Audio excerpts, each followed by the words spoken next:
Today, the second psalm of the Hallel in earnest.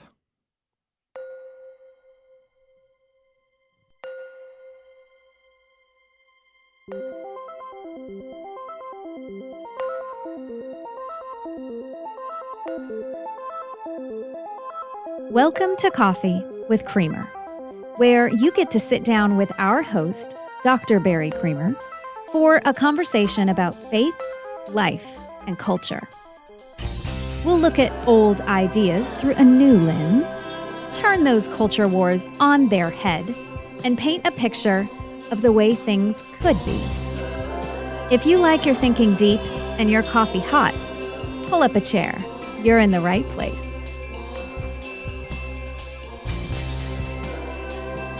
If you didn't get to listen to the previous episode, might be worth your time. You don't have to in order to grasp what we're going to talk about today in Psalm 114, the second psalm of the Hallel. This part of the psalm is still early in the meal, and it's still about the Exodus. But it also includes, when we say the Exodus, we mean it broadly, also including their settling in Israel 40 years later. And so, as we talked about in the previous episode, we were using this one as sort of an example to say, what are the basic evaluative tools that I use to work through the Psalms? We had a question about it. I've had a few questions about it over the years, and I've taught it before in courses about preaching or about teaching. And so we thought we would take time to talk about some of the images that are in this poem, this psalm particularly. And so I'm not going to rehash all of that, but I do want you to just catch these reminders that we talked about tropes, and in particular, tropes invite ambiguity because they use a single term to mean more than one thing. So we talked about Juliet being the sun, that kind of thing. So it provides room for ambiguity. And in this psalm in particular, the ambiguity comes most prominently, not entirely, not solely, but most prominently in the form of the names of the people or land or society. So when you say Israel or Jacob or Judah or even Jordan or Egypt, by the way. Also, we talked about motifs, looking for repeated themes or elements. And in particular, we pointed out water. It's really water and land. I didn't take time to talk about both last time, but we will today because we're actually going through the psalm. And then we talked about parallels or parallelism, and the parallels especially obvious in this psalm between verses 3 and 4 and 5 and 6, which is why, as we go through this, because, you can never talk about everything, so you have to sort of select and limit and reduce what you're going to do down to a time limit. You find it hard to believe that I reduce things down to a time limit, and then this is what's left. But it's true. This is a reduction from what I would do otherwise if I were really mansplaining the psalm to you. So anyway, verses 3 and 4 and 5 and 6, we're going to put together because the pairs of verses are strongly parallel with each other, obviously strongly parallel with each other, but I think they work together to make a single point that we can sort of focus on. So we talked about that as part of the, some of the tools that we use to get through a psalm. And then, and this is what we're going to be doing as we go through this psalm, but I'm not going to point it out every time. We're going to hear it in Israel's mouth, for instance, as they're about to leave Egypt, the only home they've known, for something better, their true home, Canaan, where God has promised them a place of covenant.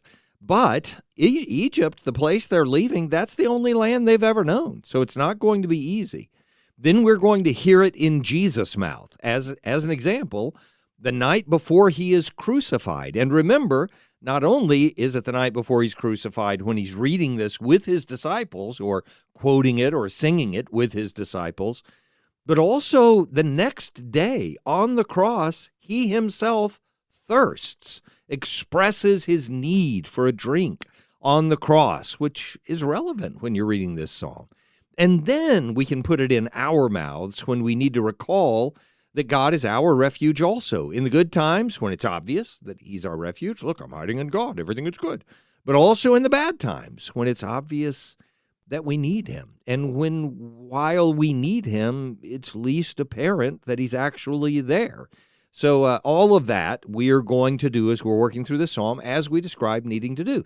And, I've read through it a bunch of times, and by the time we're going through it together now, you've read through it a few times just by hearing it as I've been reading it on the air. So we're going to read it again, and then we're going to talk about it, verses 1 and 2 together, then verses 3 through 6 together, and then verses 7 and 8. When Israel, here's the psalm, when Israel went out from Egypt, the house of Jacob from a people of strange language, Judah became his sanctuary, Israel his dominion. The sea looked and fled, Jordan turned back. The mountains skipped like rams, the hills like lambs. What ails you, O sea, that you flee? O Jordan, that you turn back? O mountains, that you skip like rams? O hills, like lambs. Tremble, O earth, at the presence of the Lord, at the presence of the God of Jacob, who turns the rock into a pool of water, the flint into a spring of water. This is the poem, the entire poem. And as I pointed out last time, but I will remind you now, that last verse is it's so distinct from everything else in the sense of appealing to a story we haven't been talking about. Now they're out in the middle of the desert, and God is turning stone into water, and we know it's still Moses, and he's on the way, but they're not in the sanctuary of Judah yet, and they're not just leaving Egypt. They're out in the middle of the desert already. So why are we talking about springs of water? And it is relevant. I mean, it does happen during the Exodus and even in the book of Exodus, so it's not that big a surprise, but it's still, in the context of this psalm, it sort of comes out of nowhere, but not at all out of nowhere when you realize that we said we wanted to notice the motifs, and we notice the motifs of the mountains and the seas, the water of all these varieties of kinds, and then the dry land of these different kinds, but in particular the mountains and the hills that are named, and now the desert, and how those come together. How all the water and the dry land in the Exodus plays a part in revealing what we were supposed to learn from the Exodus and what we can carry forward as we go into the wilderness, following God wherever he leads us, is particularly helpful. It's a beautiful part of this very short psalm.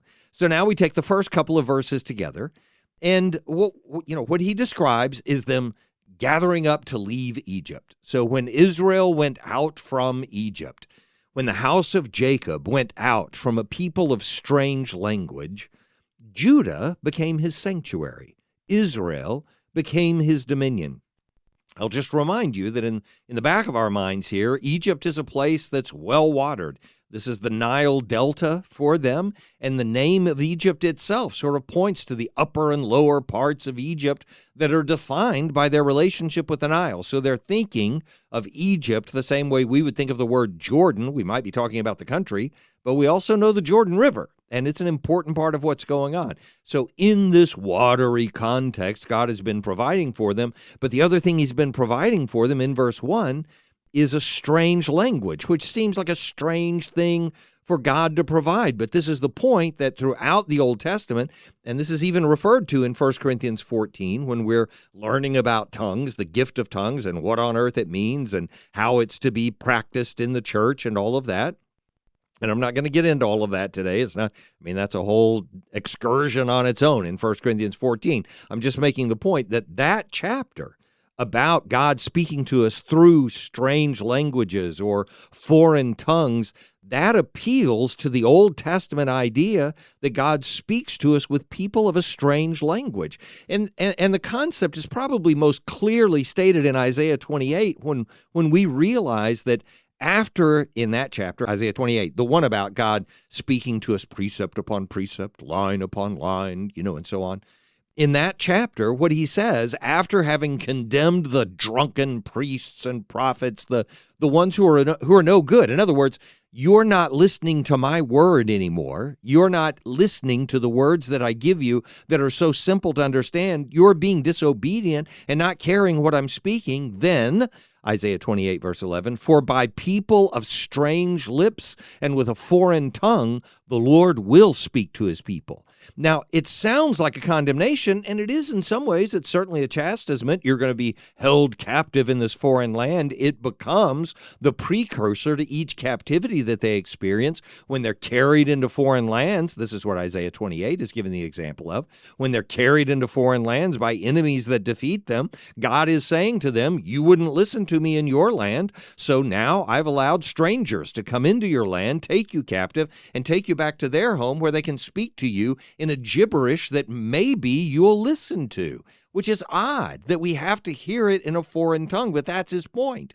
And in the same exact way, he's been providing for them in Egypt while they are growing into the nation that he wants them to be. And obviously, what he follows that with in Isaiah 28 is the promise that he will restore them from that captivity, restore them from that land of gibberish, that land, and that's literally the idea that's conveyed by one of the words that's used about this foreign tongue, that he's going to bring them back from that and give them rest so that they can come back and actually pay attention to God in their own homeland. But they even ignore that. So the statement, for instance, in Isaiah 33, this reminder of what God is doing with this, chastising them when they're in these foreign lands, you will see no more the insolent people, the people of an obscure speech that you cannot comprehend, stammering in a tongue that you cannot understand. He's saying to them, you won't always be there. The day will come when I'll bring you home, and I'll speak to you in my own language, and you'll know your own home. And this is the point of verse 2. That in verse 1, what they might be thinking is, oh, thank heavens we're leaving the oppression of this slavery, this bondage that we've been in. But God doesn't cause his people to wander just so they can wander. This is what God's people are throughout all of Scripture. Abraham wanders. He's the father of Israel. He's the one who, the first Hebrew is how he's referred to.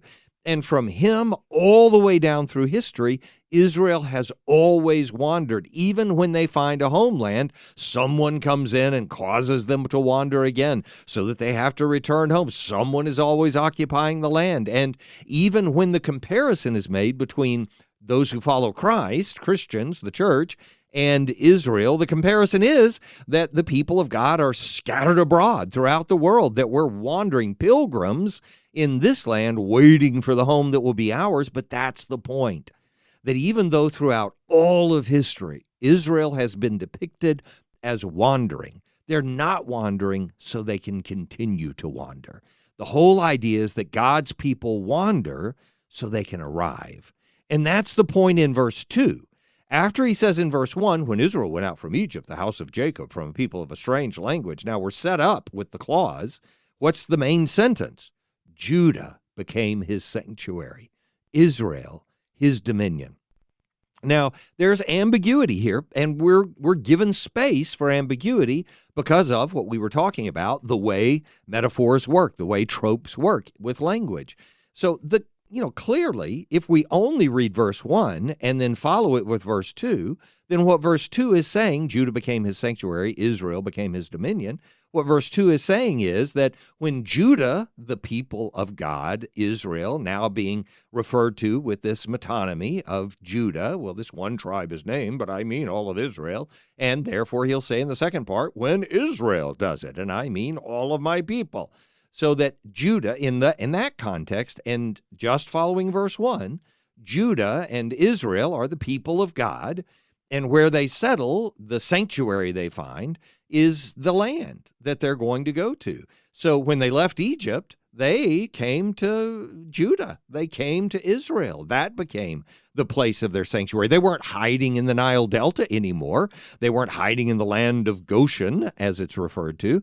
They were instead in their own land. Israel became Israel's dominion. Judah became Judah's sanctuary. That's the idea. Now, just reading it down from verse 1, there's no doubt that that's what it's saying. That's the idea that we're carrying into it. But by the time we get to the end of the psalm, there is equally little doubt that what he's referring to is something different, that Judah and Israel, the names when they're mentioned, so let me just clarify for a second, because if you're just listening to this and not necessarily looking at the passage, you might not have noticed this, that in verse 2, when it says Judah became his sanctuary, there are two references to that person, Judah and then his, right? So the pronoun. So in this case, I'm saying Judah would be a reference to the land. The proper word, Judah, would be a reference to the land. And then his, the pronoun, the reference, the possessive pronoun, would be a reference to the people. So the land of Judah became the people of Judah's sanctuary. That's the idea.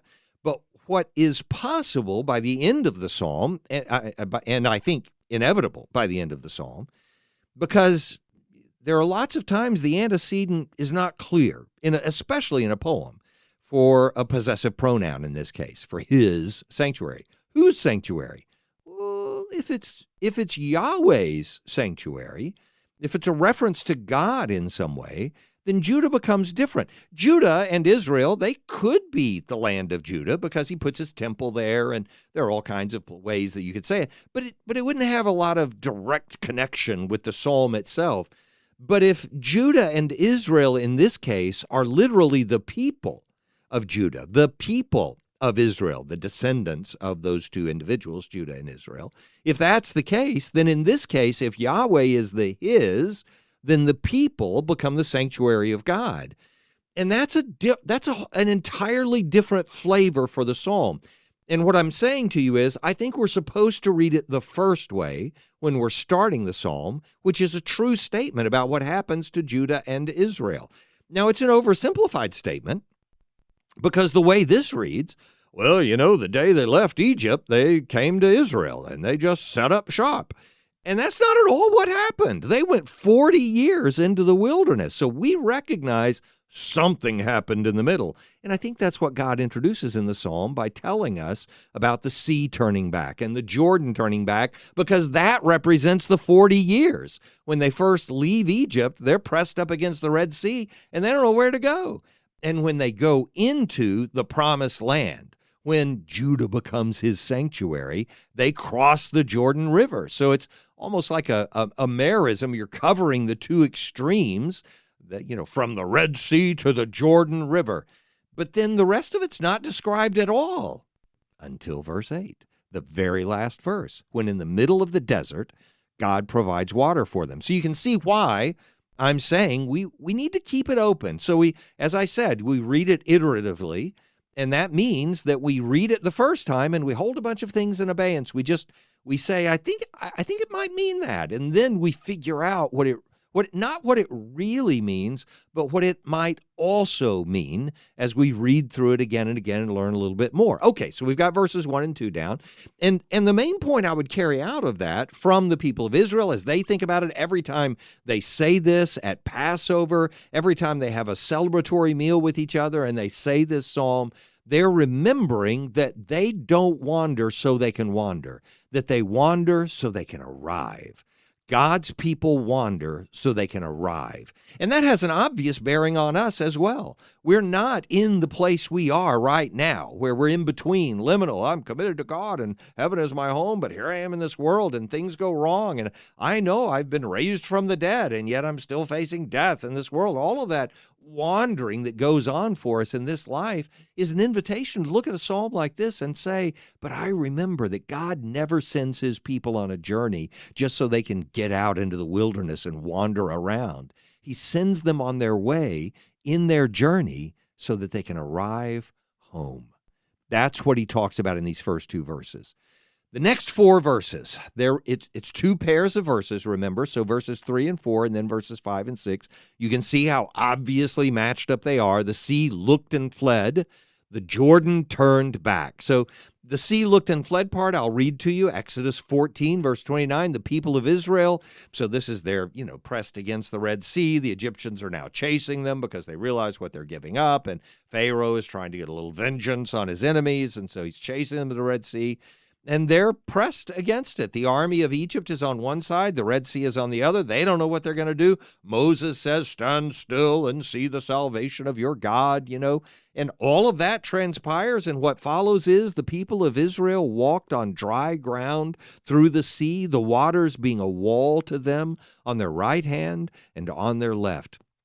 The important thing to remember here is, we'll come back to this at the very end, when Israel could see nothing but water, everywhere they looked, there was water. Where are we going to go? Where are we going to flee? If we go this way, if we go that way, no matter where we go, we're just going to drown in the sea. Everywhere they turn, there's water.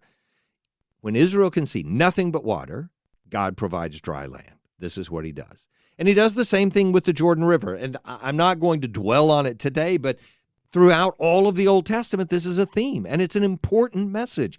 Joshua dwells on it in his message to the people when he's about to die, and he says to them, you need to maintain your covenant with God. Remember when Abraham crossed the river? Remember when Moses crossed the Red Sea? Remember when we crossed the Jordan River? He describes all the waters they have to cross and how God provides for them when they make that crossing. And in this case, he points to the two where God miraculously parts the waters. He dries the Jordan River, remember, and they walk over into the promised land. So the same thing that happened in the Red Sea happens with the Jordan. The sea looked and fled. The Jordan turned back. Where there was water, God provided dry land. Then he describes what happens on the dry land. And these are the masses of land that represent all the masses of land. They're mountains that we're talking about. And so in Exodus 19:18, remember this, so the language of the poem is, the psalm, the mountains skipped like rams, the hills like lambs. Now, we think of that as, happy skittering and, seeing the videos on Twitter of little animals jumping around in there. But this is not a joyful thing. It's not miserable either, but it is intimidating. This is not a goat skittering around or a lamb skittering around. This is a mountain moving as if it were a lamb or a goat. That's intimidating. So Exodus 19:18 is what we're referring to because this is the Exodus that we're describing. When do the mountains shake in the Exodus? Well, Mount Sinai, right after they cross the Red Sea, they go a couple of weeks off into the wilderness. They come to Mount Sinai, and Mount Sinai was wrapped in smoke because the Lord had descended on it in fire. The smoke of it went up like the smoke of a kiln, and the whole mountain trembled greatly. And as the sound of the trumpet grew louder and louder, Moses spoke, and God answered him in thunder. The Lord came down on Mount Sinai to the top of the mountain, and the Lord called Moses to the top of the mountain, and Moses went up. When the people arrived at the landmass to represent all landmasses, a mountain, it trembled. And the language that follows really emphasizes this. Because what the people say, which is an invitation for all of us to recognize something's amiss here. Because what we wanted before was dry land. The Red Sea, what are we going to do? Oh, dry land God has provided. Oh, we need to cross the Jordan River to get to the promised land, the land where God wants us to be. And they get to the promised land, and what do they face? More and more enemies and conflict and crisis. This is the first thing that happens when they cross over into Ai, remember? All of that is part of them saying, okay, so when we get here, is that all we needed, the dry land? So now watch what they say. Why did you flee? They personify the sea. The poet, the psalmist, personifies the sea, but now the people of Israel, as we're saying this in the psalm, they're saying it to the sea. So they're acting as if the sea can hear them and respond. But it's not for what they want to say to the sea. That's not the important part. The important part is what they want to say to the mountains and to the hills. What ails you, O sea, that you flee? You can take this sarcastically, like, what's wrong with you that you're doing this? But I think it's an invitation for us to think more deeply about where the power really lies. Because when you're facing a sea and there's no hope, the sea looks like it has all the power. And then the sea fled. It ran away. What was it running from? I mean, you would think the sea would be the scary thing. And the Jordan River would be the scary thing. Or the mountain would be the intimidating thing. But the mountain is quaking in the presence of something. And so in verses 5 and 6, what ails you, O sea, that you flee? O Jordan, that you turn back? O mountains, that you skip like rams? O hills, like lambs? those of us, who put our hope in crossing the Jordan or in the mountains of Jerusalem as a new home, and I just mean human beings, when we look for that thing in this world where we're finally going to arrive at the answer, the conclusion, the home we've always sought, I will finally enter into the promised land. Any of us who've done that, you would think that we would recognize where we should really find our hope and our home. It's so apparent in all of the different things we experience in life. And the fact that in this poem, the question they ask is, what ails you? What's troubling you? What's making you ill? What's causing you to be weak? What is that? It points to the what now, of the best things in this life. Oh, it's finally sunny. Oh, now we're too hot. No, there's always something.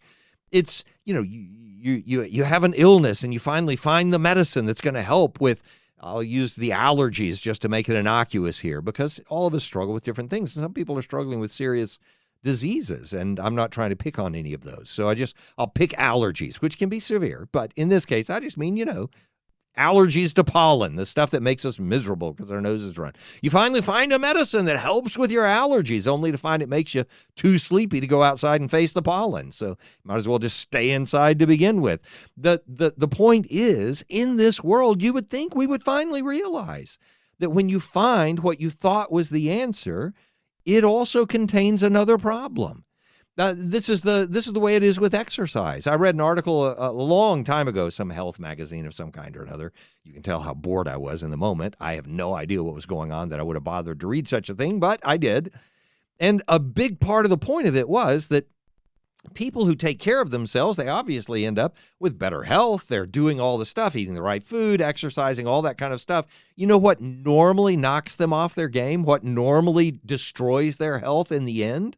That while they're exercising, they injure themselves.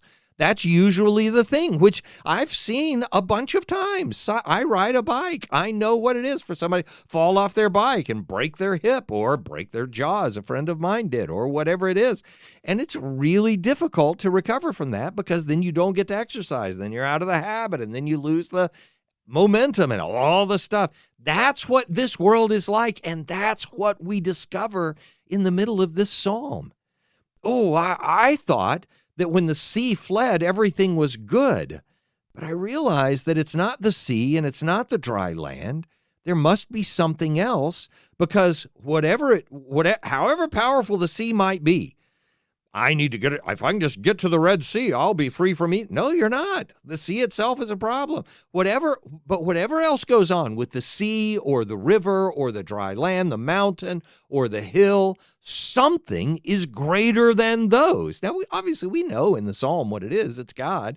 But I'm just making the point of this section in the psalm that the permanence God's people seek is not in the land where they seek it.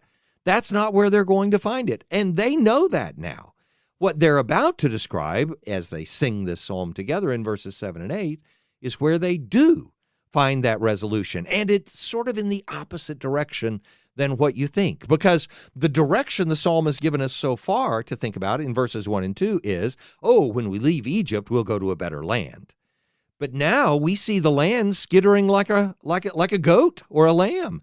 That's not helpful. I need something permanent. I'm looking for something better. And so what we might think is, the people of God, they're going to go settle in God. They're going to go settle in Yahweh. And that's true. He is our refuge. That's how he's described. And that's a beautiful sentiment, and it would make for a good other psalm. But it's not this psalm.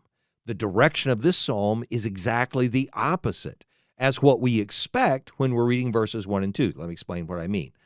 So in this case, it is true. God himself is the refuge for God's people. But as we read verses 7 and 8, we're going to come across the reality that God's people themselves not only are a refuge for God, they become his sanctuary, but they are the presence of God on earth, which is a fairly powerful statement. And it also gets a little tricky to us sometimes.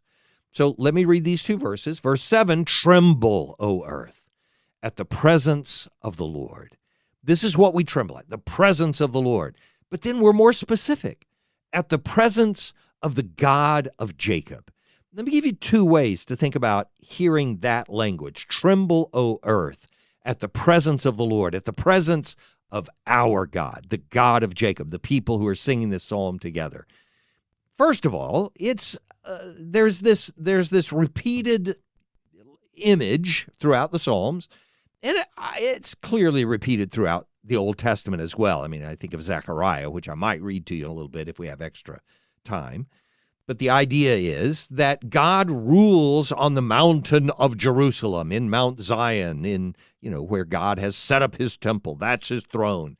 But his rule emanates outward from there over all the rest of the earth. And that's why, even though Mount Zion is not the highest mountain in all of the land of the world, it is described as the highest mountain in the world because its authority is over all the other images of authority in those lands. So in this case, we would read Sinai they go on to Mount Sinai, and that's the mountain that's trembling in parallel to Zion or Jerusalem.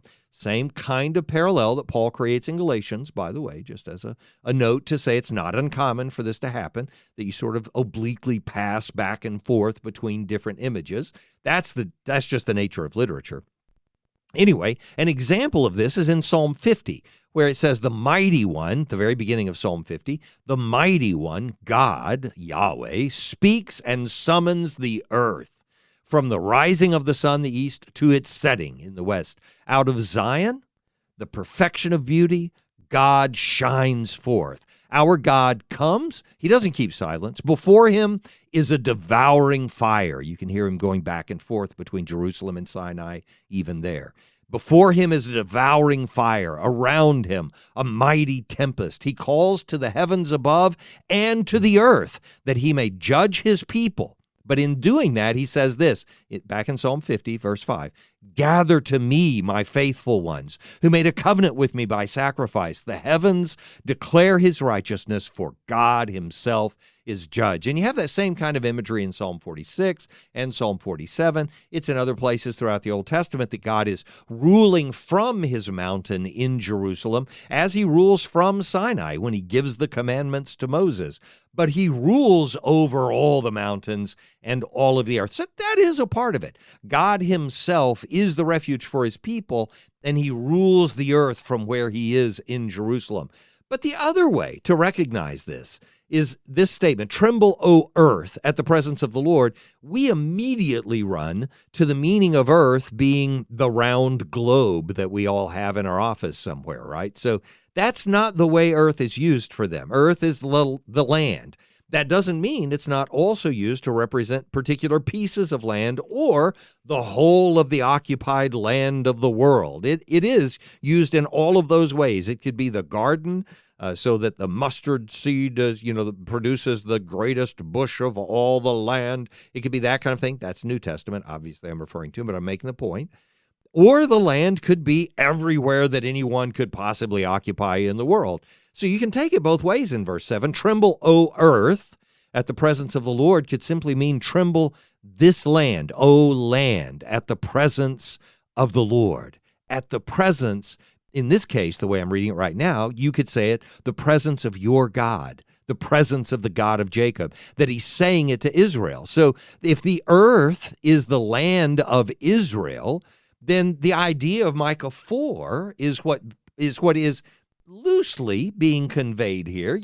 It shall come to pass. In this image, the people are described flowing to the Holy Land, flowing to the land of Israel. So the people become water. But it's the same idea of all the lands seeing God's rule in the land of Israel. So it shall come to pass in the latter days that the mountains of the house of the Lord, Yahweh, shall be established as the highest of the mountains, and it shall be lifted up above the hills, and people shall flow to it. And many nations shall come and say, "Come, let us go up to the mountain of the Lord, to the house of the God of Jacob." There's something now new about them being the people of God that now they say, "Tremble at the presence of the Lord, tremble at the presence of the God of Jacob." And it's not a coincidence. Oh, when I say to you, tremble at the presence of the Lord, you might as well also know he happens to be our God. It's more than that. And that's what's apparent when verse 8 is added on.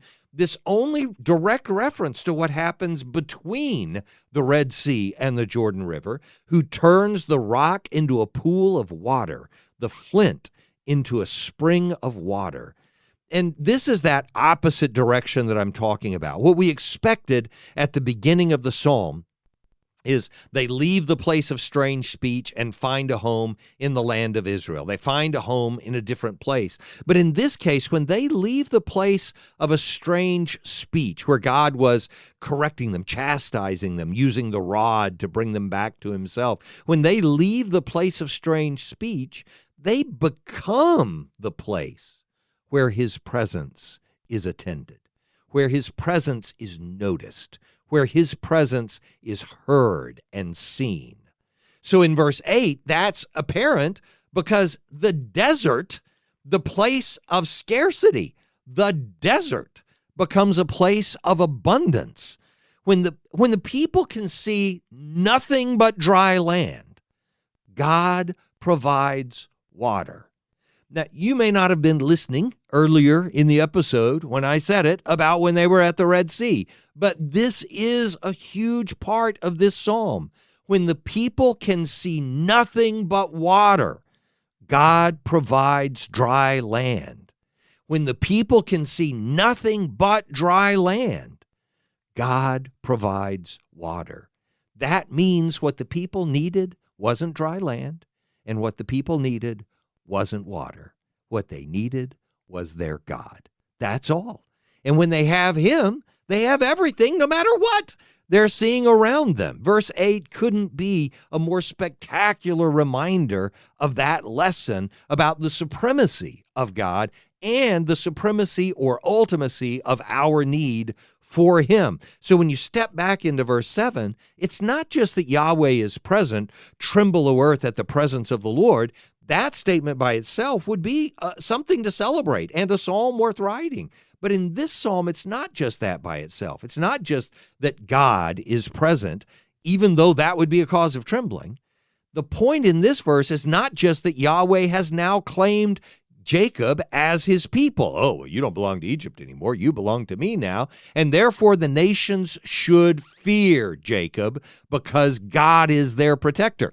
That's there. That's a beautiful part of the Old Testament. It's part of what you remember when Rahab meets the spies, she says that. We heard what your God did in Egypt. We heard what he's done since then. And I want to be in service with you because we all realize we should fear your God. That is a part of what's going on. The statement at the end of the Passover passage in Exodus 14, when they literally institute the Passover for the first time, when they leave Egypt, the statement at the end of that chapter in Exodus 14 is this: "Thus the Lord saved Israel that day from the hand of the Egyptians, and Israel saw the Egyptians dead on the seashore. Israel saw the great power that the Lord used against the Egyptians. So the people feared the Lord, and they believed in the Lord and in his servant Moses." It is an important part of the story of the Passover, the story of the Exodus, that God has chosen them as his people, and therefore everyone else ought to fear them because he is present with them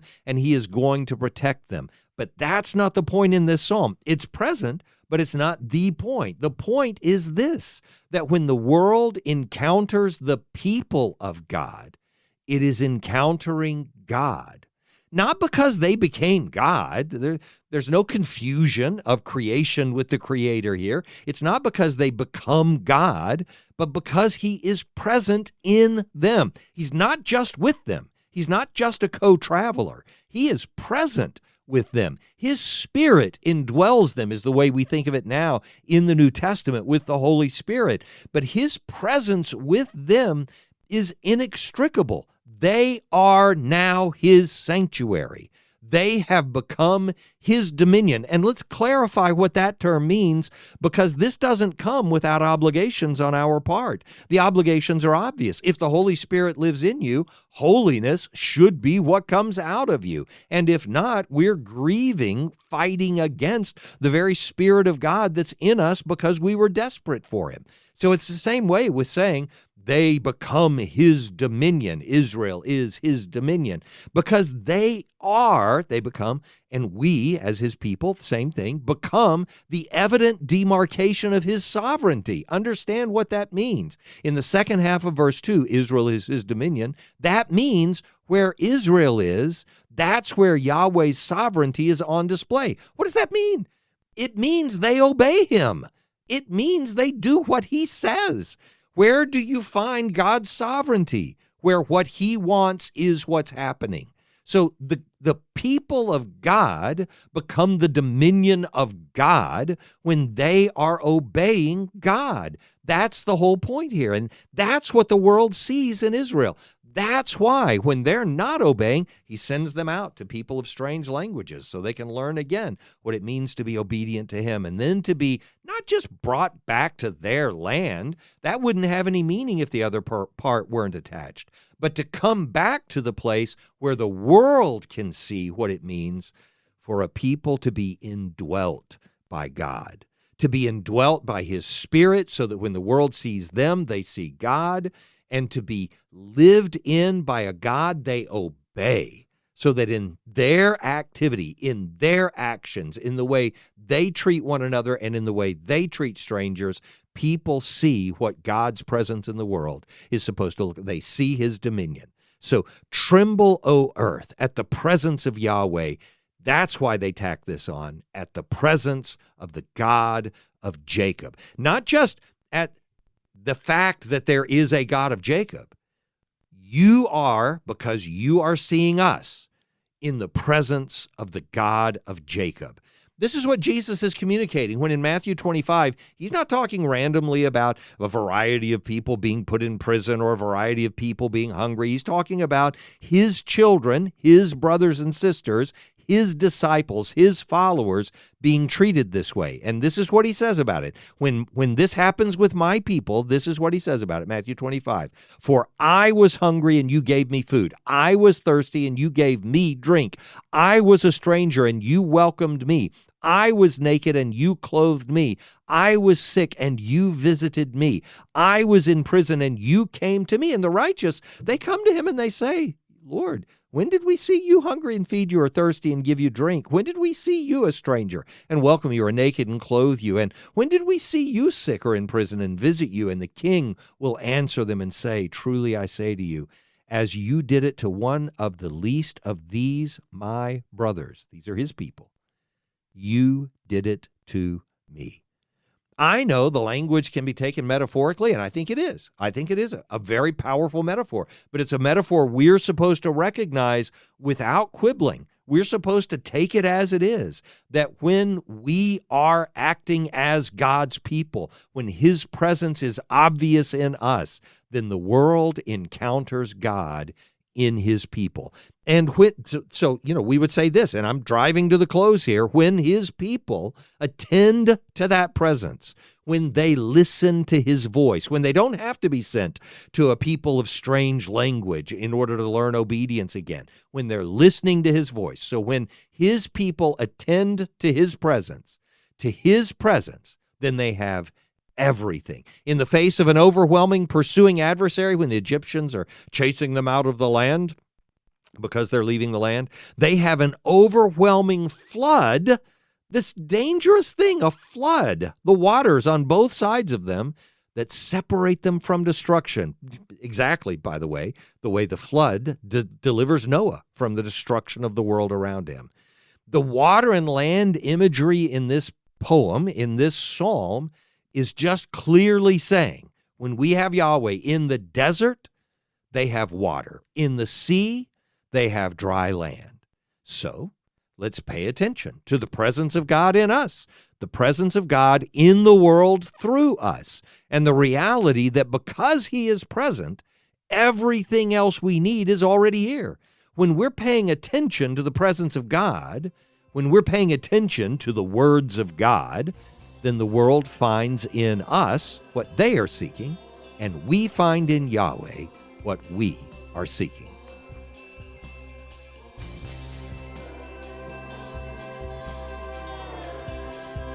Thanks for joining us for Coffee with Creamer. Your cup of coffee may be finished, but we are not. Come back next week for a refill as we sit down to examine a new set of ideas and cultural issues. Don't miss an episode. Subscribe wherever you get your podcasts or visit our website at barrycreamer.com. Until next time, keep your mug hot and your mind sharp.